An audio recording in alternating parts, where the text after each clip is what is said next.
காலையில் கர்த்தர் என்கிட்ட பேசினாருமா. இன்னும் இந்த அம்மா கேட்குது, என்ன பேசினாருமா? அந்த அம்மா சொன்னிச்சு, நான் காலையில் தேங்காய் அந்த மட்டை உரிச்சுக்கிட்டு இருந்தேன், என் வீட்டுக்காரர் ஏந்திரிச்சதுலேருந்து திட்டுன்னு என்னை நொயின்னு திட்டிக்கிட்டே இருந்தார். நானும் பொறுத்து பார்த்தேன், தேங்காய் உரிச்சிக்கிட்டு இருந்தேன் பாருங்க.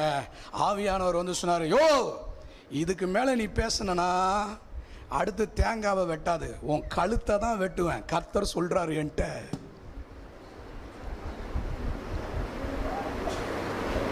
இது கேட்குறோம், நம்புற மாதிரி இருக்கு. இப்படிலாம் கர்த்தர் பேசுவாரா?